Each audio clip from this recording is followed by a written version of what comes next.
Good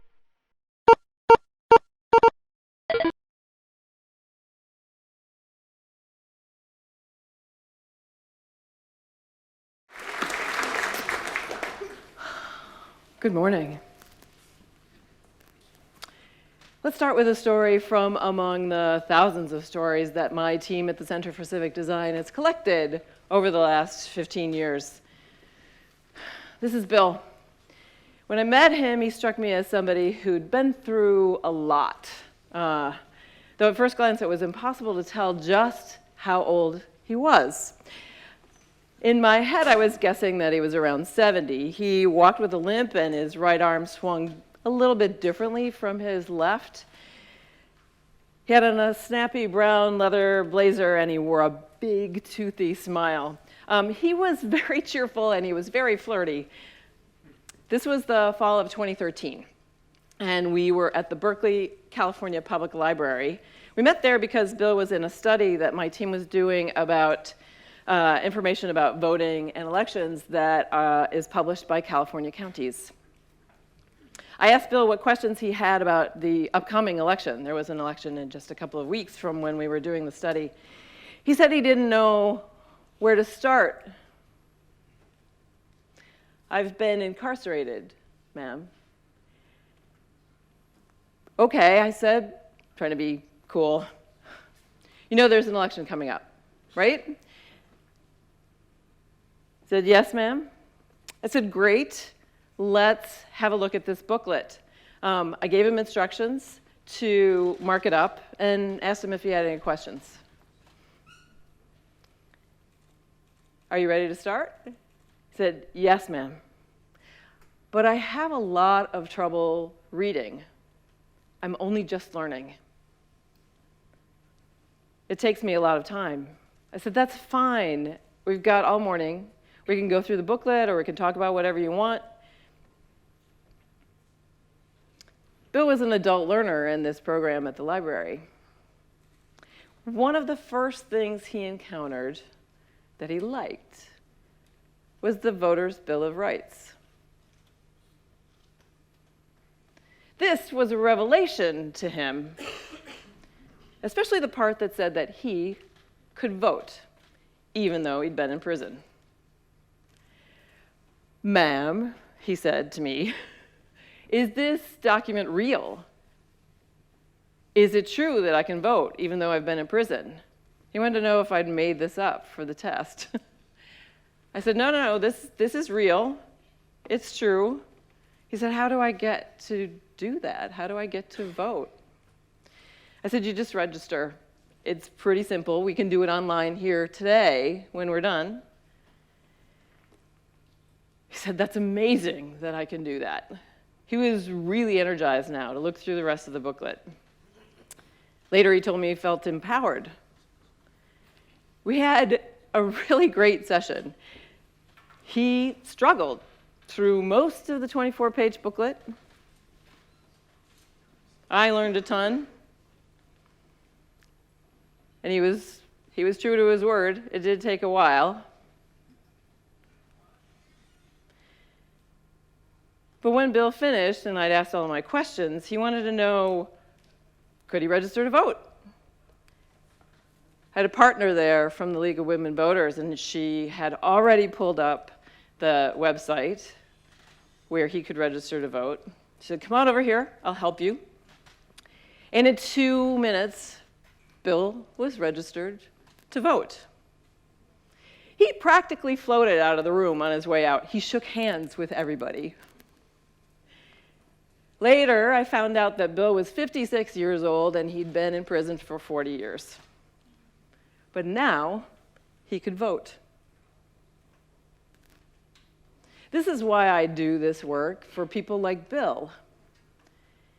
So we got him registered to vote, but what's the rest of his experience likely to be like? That was just one hurdle. To understand the experience that Bill might have, my team started with a question. 2, technology. That'll kill your mood. Two questions. Our first big question helped us find the beginning of the journey that American voters go through. How do they think? What questions do they actually have leading up to an election? But we also wanted to look at how election administrators think about elections. There are 8,000 election jurisdictions in the United States. They're mostly run in counties. So we actually started to look at the second question first, and we did this in two phases. The first was looking at 145 county election websites. This was a very deliberately chosen sample out of the 5,000 websites that we could find. And it looked at different sizes of counties in terms of area and population, density, race, education levels, things like that. So we literally cataloged what was on the pages. And the second was we invited people to come do a usability test. We asked them, as our first question, what questions do you have leading up to the election? And then asked them what their most important question was to get answered, and asked them to try to find the answers on their local government websites. And here's what we learned. This is how election officials think about the process of voting in an election. It starts with announcing that there's an election coming up, and then goes to registering to vote. Ends with marking the ballot and checking the results. This is largely chronological based on lots of federal and state deadlines that they are given. It outlines a chronological process. But when we talked to voters, when we asked them what their questions were about how elections worked and what was going on in their heads, this is what we heard. What's on the ballot was the number one question. This is the driver for everything that happened afterwards. That's actually several steps into the chronological process. It's about number 8 out of 10. So this finding was a big deal. It rocked the world of elections administration. And when we went out talking about the questions the voters have and how they are and are not being answered on websites that are coming out of election offices, those folks, those election administrators, they were shocked. They really hadn't thought about it this way, but now they knew why they were experiencing some of the pain that they'd endured in trying to support voters. So it turns out that this is not exclusive to websites, this problem of the mismatch of mental models, as we tested voter information and education in lots of different channels, including print. We're the same thing. Voters start by asking, what is important enough for me to be involved in this election, for me to invest in this effort? Now, this is a kind of a thing in the United States because we ask a lot of our voters. Direct democracy means a lot of work. And so voting in elections in the US is kind of different. I want to give you some examples. So this may look familiar. This is the Brexit question. One question, two choices. The Catalonia referendum from 2017, stay in or go out. Of course, this is the UK ballot from 2017, where you're choosing a party that you want to run the country. I've collected lots of examples of lots of ballots. I'm not going to show them all to you today. But let's have a look how things work in the US. In 2016, the world was pretty much aware that there was a presidential election going on in the US. But in San Francisco, California, for example, where this is from, there were also elections for US senator, congressperson, state senator, state assembly person, a judge, board of education, college board, director of the Bay Area Rapid Transit. I don't know why they were elected. And the Board of Supervisors, only half of them, I think there were 11, so it was either 5 or 6 that year. But wait, there's more. There were also more than 40 questions on the ballot. And this is just a checklist. This is not the actual ballot. This is what ballots look like in the United States. This is a typical ballot design for a system where you fill in a bubble and push the paper through a scanner to tally the votes. This one from San Luis Obispo, California, is relatively short. Each paper can be between 28 and 48 centimeters long, printed on both sides. So now you can see that this is actually a pretty complex problem. There are a lot of elements, a lot of stakeholders, a lot of constraints. But this is exactly the kind of beautiful, wicked challenge that my team has been working on for a long time with election officials as our partners. So we mapped this experience out. There are going to be two views, one for privileged voters and one for burdened voters. So here's what voting in America looks like for privileged voters. Across the top is that institutional process, the one that election administrators think everybody goes through. And those of us who are kind of geeky about elections see as the process. Below that, I'm going to show you the voter's actual path. So, like I said, across all of our research, the common question people start with is, what's on the ballot? So great, I decide as a voter, I'm in. There are things that I care about enough to invest in this process. But what are my options for taking part? The privileged voter gets a voter guide mailed to him. It includes a ballot to mark. He could drop it in a mailbox, he could drop it in a drop box, he could take it to a polling place. But he actually loves the idea of voting in the polling place. He's been voting there for decades. It's been the same location all that time. It's close to home. It's easy for him to find.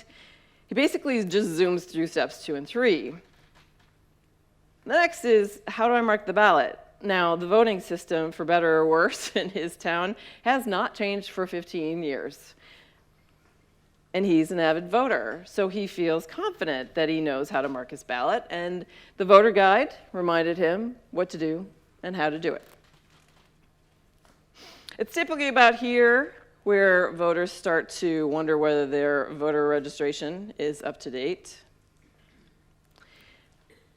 Our privileged voter was automatically registered, so he didn't have to think about a thing. Now we have to step 5. Because he got his ballot in the mail with his voter guide, he was able to mark it at home on his own time using the internet to do homework. But this guy made himself a checklist, and took himself to the polling place, marked up his ballot, and boom, he's done. At step 6, he goes online to his county website, which is excellent, and he gets to watch the results come in. This is about as frictionless as it gets in the United States, even though there are lots of steps. But this is not the experience that most voters have in the US. Most voters in the US experience voting as a test. We hear this over and over and over again, both in terms of what they have to know about what the issues are, who's running, can you say 24 presidential candidates for the Democratic Party, and just to get through the gauntlet to get a ballot in their hands. Some of the steps are very well intentioned. You want to make sure that only people who are legal and eligible get to vote. And giving lots of options for taking part makes a lot of sense too. And how hard can it possibly be to mark up a ballot? But what I'm about to show you is much closer to how most people experience voting in the United States. And if you're a designer in a large organization, you may recognize bits of this process in your own design, in your own services, even if you don't work for government. If you work for a bank or an insurance company, for example, or a biotech company or whatever, are you doing these kinds of things to your customers? Think about that. So again, the government chronological process across the top with the voter path below. This time, we're going to look at the burdened voter. Let's say this is Bill. We got him registered to vote. What's the rest of the experience like? He, again, even though he's super psyched to vote, makes a decision about whether to vote based on what's on the ballot. Now, Bill, in addition to his other life experience, doesn't get a voter guide. He doesn't live in a place where one comes to him. A voter guide would be in plain language, and it would include all the information about everything that's on the ballot, the candidates and the questions, along with how to carry out his franchise. That would be helpful. But as of about 2014, when we last looked at this data, only 9% of the 5,000 voting jurisdictions that we could find sent out information directly to voters ahead of elections. And trustworthy information is really hard to find online outside of the election website. So, what's on the ballot? Now, deciding how to take part is tough because no information is coming to him about early voting or voting by mail, and he missed all the deadlines to get to do that. He's just moved to this town. He's never voted at his polling place. It's far from where he works. He goes to where he thinks it might be, but it's not clear that that's where he should end up. Now, Bill also needs voter ID, which he has. Hooray! But that was a process. Even though, by law, the card itself is free, getting it is not. He had to take time off work to go to the Department of Motor Vehicles. He had to wait for hours. He had to take transit to get there. In Texas, on average, the closest DMV, Department of Motor Vehicles, where you can get these IDs is 25 miles away. This is a whole day expedition. So, not free. Note that we are just now at step 5 in the place where election officials think you should be when you start this process. Our voter had registered to vote, but he had moved, so he had to update his voter registration to his new address in a new county. Now, he can't do this online.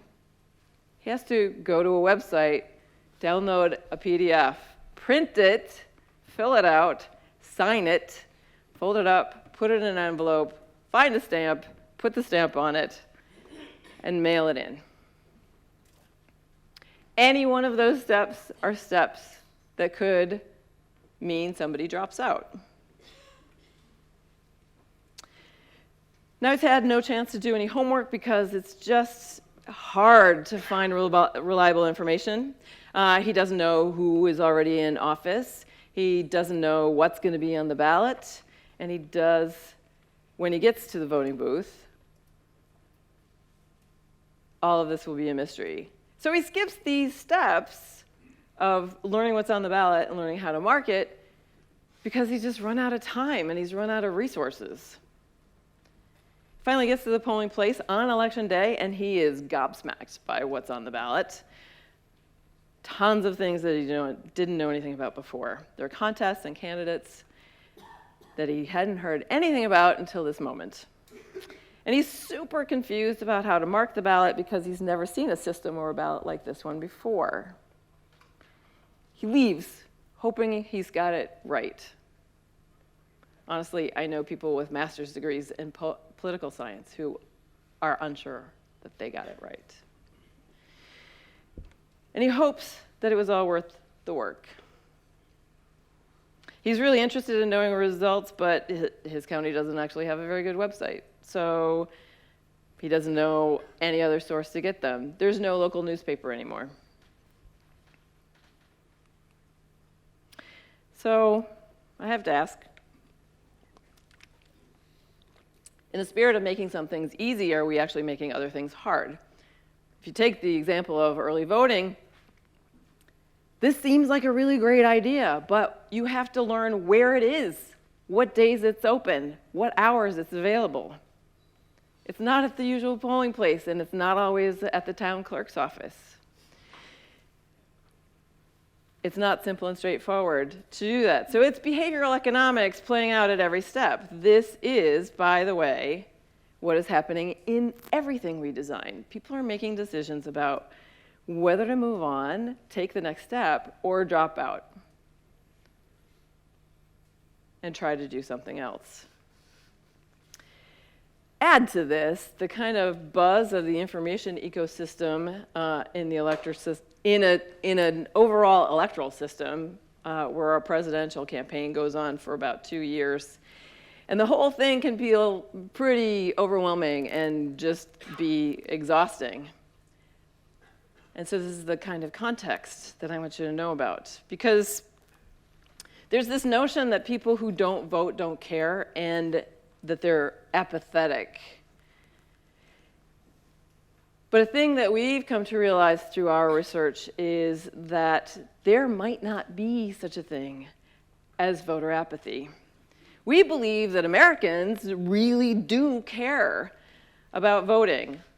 Almost all of them are really, really excited about it. But for some, it's harder, and for some, the trade-offs at each step mean dealing with the problems of the now.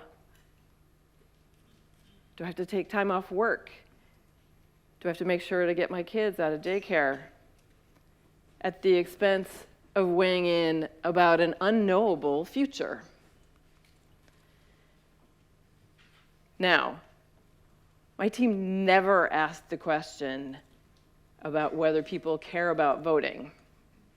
We asked, what obstacles do people face in casting a vote the way they intend? And what we learned is that people try really, really, really hard to vote. In fact, there's so much shame attached to not voting that people lie about it. We know this from survey results.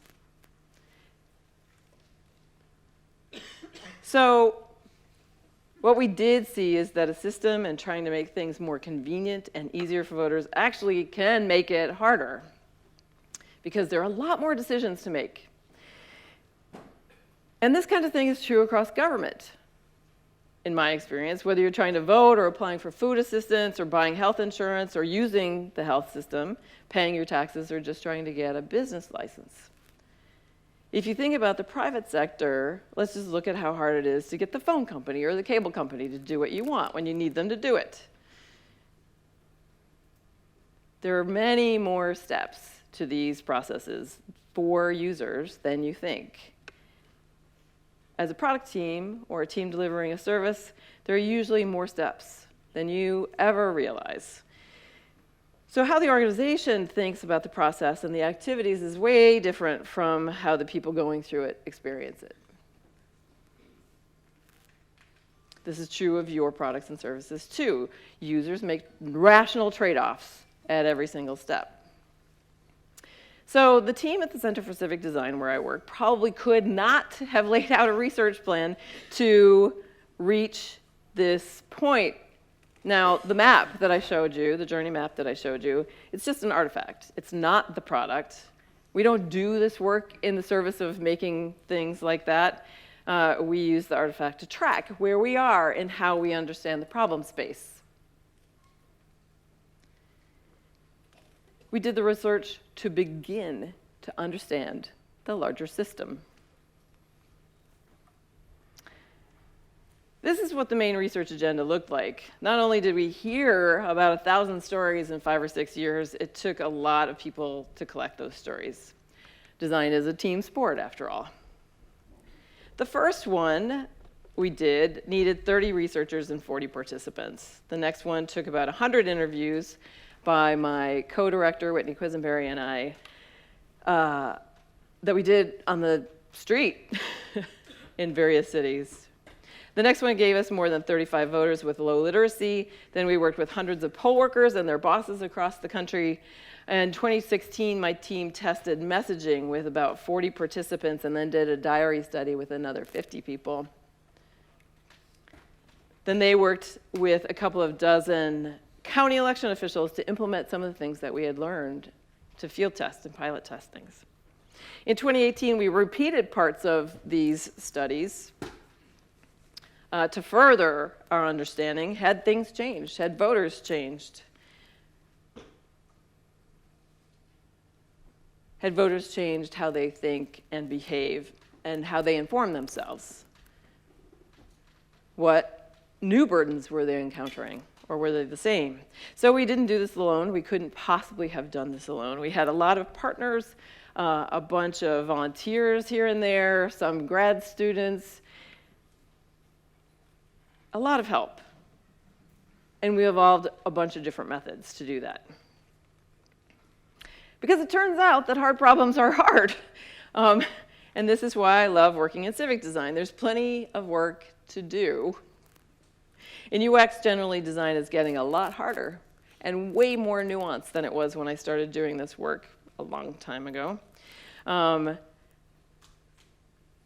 It's beyond what any of us has had to think about in terms of a UI just for a quote-unquote digital experience. But now we have to think about culture and context that things are being used in, the security and privacy perimeters, and the business and the political constraints. So we had that first question. What questions do voters actually have about elections? And you know that if you do research, finding answers to questions leads to more questions. And as you peel away the relatively easy problems, you reveal subtler issues and harder problems and deeper complexities. And we came away from doing all of that with what we think of as pretty major insights along the way. First, while our findings are about voting and elections, they're about civic engagement generally, I think. And I think they map to whatever you all are working. People want to know what's actually happening in the election and how it will affect their lives. This is the deciding point, how it will affect their lives. They want to know whether this activity is worth investing in, what will be different because these people got elected or that law gets passed. People want to vote, but if they can't relate to what the outcomes are going to be, how their daily lives or the lives of people who they are close to are going to change, they're not going to show up. And if they don't know what to do, they're not going to show up. We talk a lot about getting people to the polling place. A lot of people don't know what happens after that. So people who are new to a process don't even know where to start asking questions. It feels like an exclusive club, and they're not part of it. They'll have to take a test to get in. Again, we hear this over and over. Think about somebody learning about investing for the first time as a parallel, or somebody who's just been diagnosed with some serious health issue. Those people have to become instant experts, and that is what we are asking of voters as well, even on apparently simple questions. People drop out because every obstacle is cumulative. It is not as if you get through one gate and all of the burden of that is removed. What happens is you carry some of that to the next, and then the next, and then the next. It diminishes the investment that people are willing to make. It's exhausting, and the burden is great. In the US, and this is true in Canada and the UK as well, nearly half of adults read at or below grade 6 level. This is often paired with low digital literacy. So we learned to always include people with low literacy in our studies. In fact, in some cases, we only have participants who have low literacy. This was a monster revelation to me personally. I'd been working for decades, writing what I thought was plain language, for example. And we got people into a usability study situation, and they just kicked our butts. Learned a ton. Voters are frustrated in their attempts to separate the signal from the noise. 2016 showed us this in ways that we hadn't heard or seen before. There was more noise than ever, and it's not going to get easier. It's only going to get harder. And this set of issues in social media and regular broadcast media is going to continue. This erodes trust in elections. It erodes trust in government generally. And if voters can't tell what's important, if they can't understand the messages they're getting, they're just going to opt out. They will stop trusting the system. They'll exhaust their willingness to invest in the greater good, and they're going to trade that off for what they can control right now, for a future that they can't predict. So I think this sounds like a lot of the questions that we've dealt with, not just in the US, but in the UK and elsewhere over the last few years. So everything that we put out there has to be useful and usable, accessible, clear, plain, and relatable. And I think that's the hard part. So, taken together, I think those tell quite a story. All along the way, though, all the stories of the users, of the voters, show just how hard it is for people to vote. There are actually dozens of hurdles. One of the things that we've learned is that there's still a lot that we don't know. These are just the ones that we do know about. There are others for people who are in the military or who are citizens who live abroad. There are more for people who live in underserved areas. There are more for people who have limited English proficiency. And imagine if you have a combination of those issues and you have disabilities.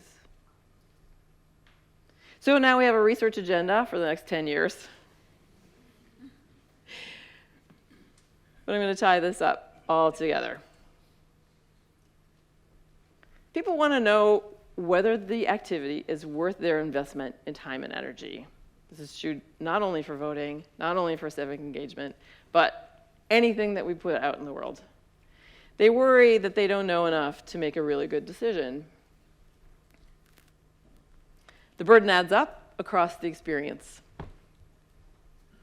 And it's difficult, if not impossible in some cases, to connect campaign promises, this sounds like advertising and marketing too, to real life and how my life will be different, how my life will be better because there's a trade deal or a trade war.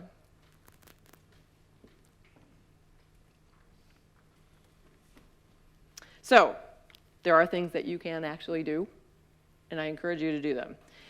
If you want to change how things work for people, here are some steps that you can take. First, register to vote. Make sure your voter registration is up to date, and help somebody else get registered to vote. Second, sign up to be a returning officer. There are never enough of them, and it's amazing field research.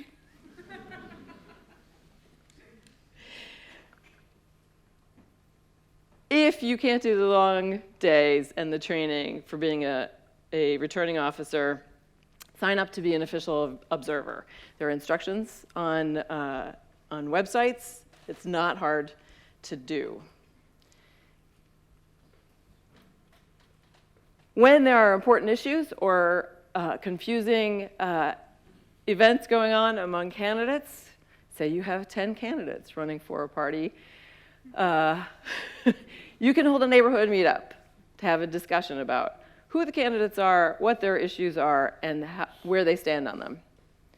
One of the things that we've heard about in places that have all vote by mail, like Washington and Oregon, is that people hold voting parties. Now, these are not parties for voting, and there apparently is no coercion going on.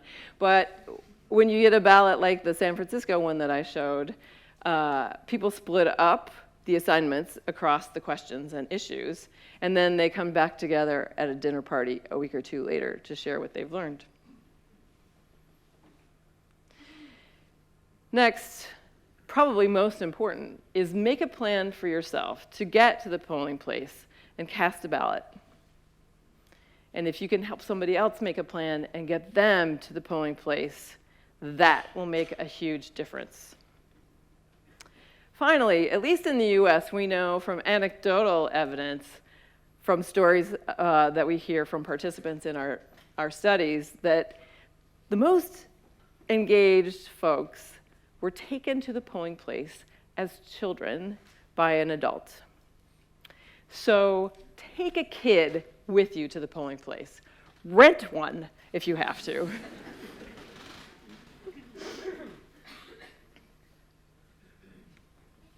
If you want to change how the system works, how government works, how the company you work for changes and works, you have to be present. Decisions get made by the people who show up. Thank you.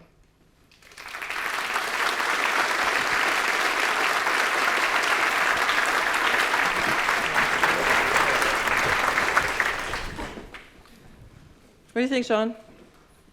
Lots and lots of parallels, I think, with our own voting system. Lots of learning points, I think, that are very, very applicable for our own models. So lots of insight there for me, at least.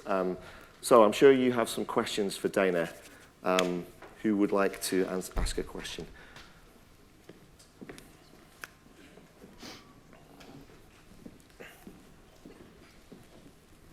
Hi, Dana. There you go. Chisnell. Hi, Dana. Thanks very much. That was really interesting.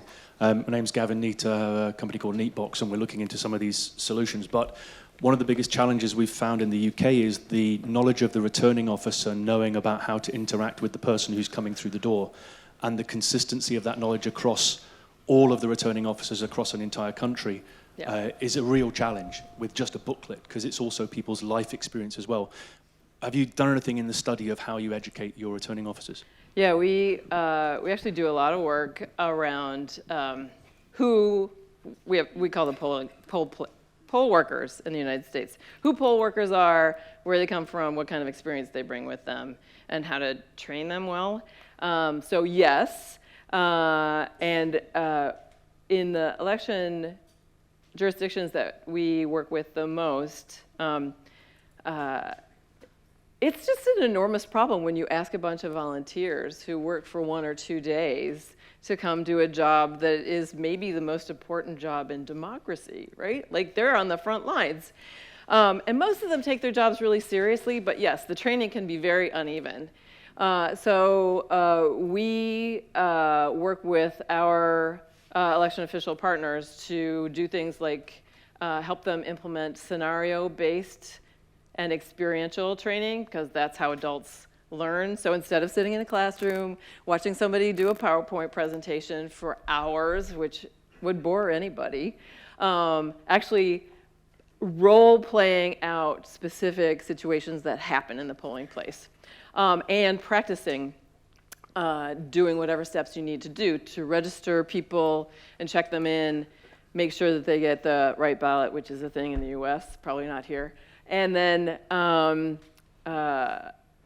assisting people who need it in a legal and useful way. So that's a big thing, is actually about practicing and role-playing that out. Other questions? We can ask questions. We've got mics on the upper levels as well. Mic up there. The lights are shining in my eyes a little. Did I really answer all your questions? Here we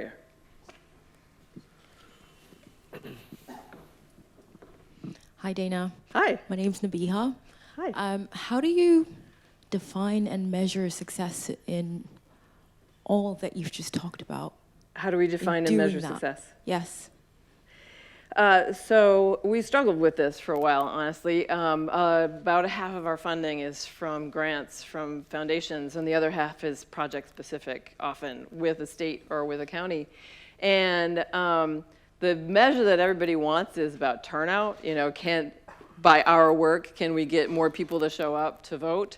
And there's no way that we can actually connect those things in any reasonable way. There are way too many variables. So we look more at focusing on developing design capacity inside government. That's really what we are laser focused on. So those 5,000 voting jurisdictions where there's a town or a county clerk, they don't have designers. They're doing all the stuff themselves. The states, they don't have designers on their staffs either. So we measure our success by the growing maturity of the jurisdictions that we work with. So for example, we worked with the state of California for about 5 years, and we could see the 52 counties there gradually improving by things like how they were designing forms and voter information guides, and how the questions that they were asking us changed from, oh my God, how do we get started on this form, to there are 35 candidates in the open primary for this presidential primary election. Actually, it was a Senate election. Our ballot system, our voting system, is not designed for 35 candidates. What the hell do we do? And we said, oh, go try a couple of different designs and do a usability test. And they went and did the usability testing and came back with an informed decision about what to do. And this is a vast difference from when Whitney and I started working in the space. Whitney's my co-director, around 2000, 2001, when we were inspired by the 2000 presidential election, where usability testing was just not a thing that happened in elections. So that's where we're looking for measuring success. Other questions for Dana? There's one somewhere. Oh, good. This is like the question section. Hello, Hi. I'm Ness. I'm at an operational level, like kind of like housekeeping level. When you're managing so many researchers who are working on one project, how do you logistically analyze the data and bring all of that together when it's, you know, across the country and multiple different areas and groups of different skills? You said you've had researchers and volunteers and all of that. How do you sort of manage that? Yeah, mostly we do it one project at a time, and we start to see trends across those different projects. So the slide where I showed, you know, all those projects and all those people who were involved, like that happened over 5 or 6 years. But that makes it sound like we actually do look at this stuff across them in a very deliberate and specific way. And this is a thing that we struggle with. First of all, a lot of that work was done by people who were helpers and not on staff. Right now we are 5 people. And we have now tons of data from all of those studies. And we are constantly trying to figure out, how do we go back to that and make sure that we're using all of the data that we collected in useful ways? And are we actually seeing differences in trends over time? So if anybody has any ideas about that, I'd love to hear them. What we do right now is we spend a few hours every month, you know, each person spends a couple of hours trying to pull from research that we have done recently and look back historically and see what the stories are. Do they match up? Are we seeing specific trends that show us any sort of differences in how people are behaving and what they think. And that's not nearly enough. Like, I would like to spend a year just looking at all the data that we have. But until we get a funder who will pay us like $1 million, I'm not going to get to do that. So. Any other questions? I have one while you're on the move there, Andrew. I wonder what you think of the role of online voting and app-based voting that's happening in places like Estonia at the moment, and obviously some challenges, but some opportunities around that. I wonder what's your view? Anybody here from Estonia? Okay, good. Estonia is a little bit smug about all of its online things, and they have good reason to be for a lot of how they run government. Their experiments with online voting have been successful to a large degree. This, for them, means lots of engagement, excellent turnout, but two important things about that. One is it is on a closed network. It is not on the public internet. Two, it has been hacked. So as far as I know, there's no online voting system in the world that hasn't been hacked at least once. So is it going to happen? Is it part of the future? Surely it must be, right? Is the internet that we are on a safe and secure place yet? No, but probably it never will be, right? No, it probably never will be. And so unless somebody else who is the equivalent of Tim Berners-Lee and Vint Cerf come along to make one that is safe and secure, probably are not going to be voting online. Now, having said that, in the US at least, the near term, the near future of voting looks, instead of like getting a piece of paper like this and marking a bubble and putting it through a scanner, more like also in the US, in polling places, those systems are not accessible. You know, if you're blind, it's really hard to mark a ballot that way. There has to be one accessible, what's called ballot marking device in every polling place. So right now, Los Angeles County is about to roll out a brand new voting system leading up to the 2020 presidential election that they've been working on for about 6 or 7 years now. They've been doing it with IDEO, and they did it exactly how we would all have done it. It's really cool. They started with tons of user research. They looked at the entire service design across elections, not just the voting system itself. And so what LA County voters will get to do is download an app onto their own device from the county, get their ballot, mark it on their phone or whatever, and at the end of that process, get a QR code or some other encrypted thing. Then they can take it to any vote center in Los Angeles County, which is about the size of Great Britain. So that's a real advantage, not having to go to a precinct-based polling place. And you can then walk up to a little voting booth that looks like a beautiful kiosk, and you scan your phone, the QR code. It brings up your ballot on a beautiful, state-of-the-art, off-the-shelf tablet that's totally accessible. So you can change the settings for color and contrast, type size. There's also jacks for audio and for assistive technology. You can do everything there. Everyone gets to use the same voting system, which makes me so happy. And you can verify your ballot there, cast it. It prints out a record of what you voted, and that also gets tallied. So now you have a system where you can double check everything.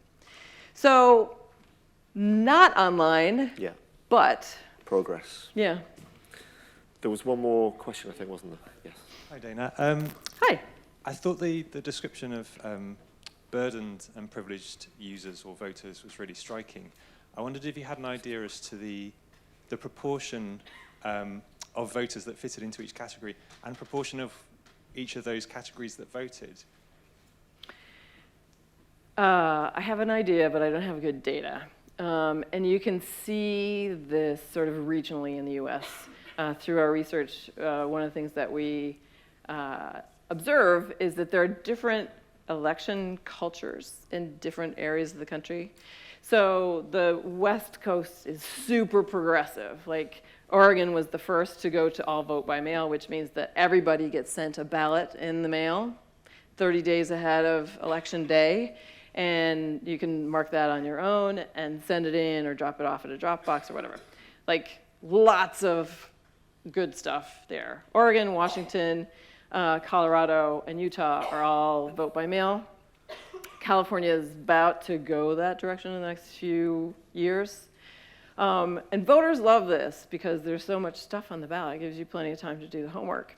Also, the infrastructure is very supportive. Like all of those states require counties and the state to make available authoritative, neutral, objective information about all the candidates and the questions. Contrast that with the southeast of the United States, where places like Alabama and Mississippi close polling places in black neighborhoods because they are saying that they're underused.